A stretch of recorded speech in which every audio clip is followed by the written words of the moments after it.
Ríocht. Our Ríocht. Our kingdom. We are Shut presenting, Our Ríocht. performing, inviting people from Kevins GAA club Kingdom. and the local community to an event of some sort, Avenue. a show you could say.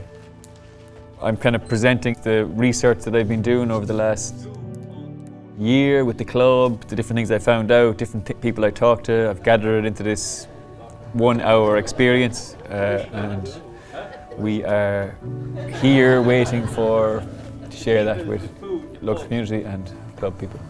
We do have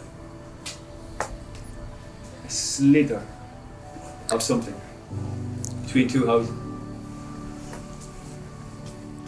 A slice of history in hurlers' hands. Let's go inside. I started an art and sport residency with the Dublin Culture Company.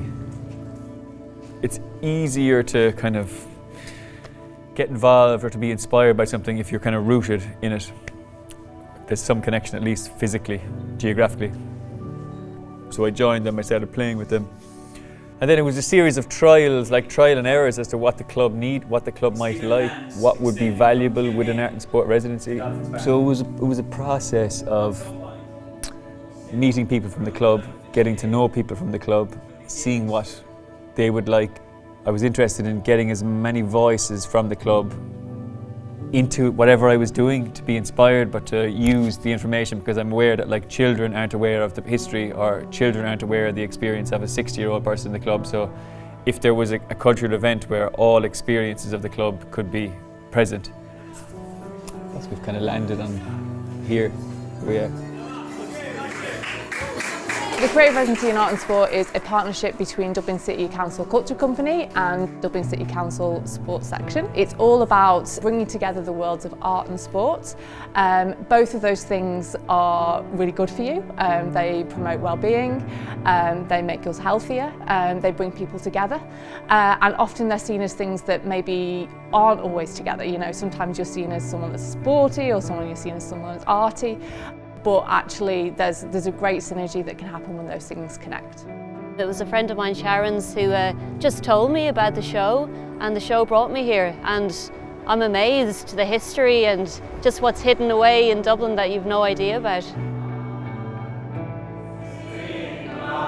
I loved it. Oh God, again, going back to not being an artist, it was very difficult, even as much as we were promoting it in the last couple of weeks.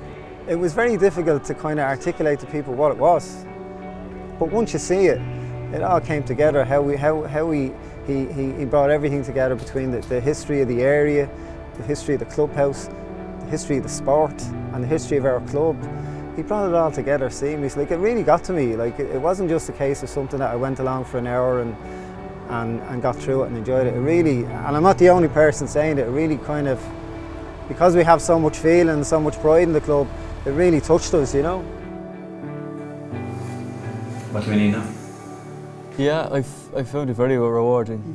Do you need that? Preservation. I've never done something like this before, like with a community. Keeping them alive.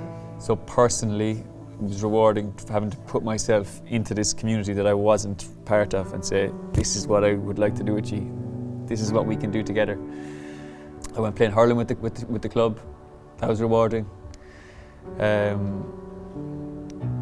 And I'm kind of laughing, saying over the last few days I was literally like declaring myself a Kevins man. Like, I'm a Bishopstown man in Cork, but like this weekend I was like, had the jersey on, I was like, we are Kevins. What's been rewarding over the last few days is like people seeing that you can do this about them. So like the idea of passing on, I guess, the thing that I've been doing for years back to them has been rewarding. Seeing their reaction. I thought it was excellent, really, really good. As I said, not only about the history of Kevins, which was very interesting. I never knew it was set up by a couple of 15-year-olds. They were obviously go-getters. But the idea of even just historically what the GAA was, what the Gaelic League was, and it is just about a sense of community and preserving what's come before us.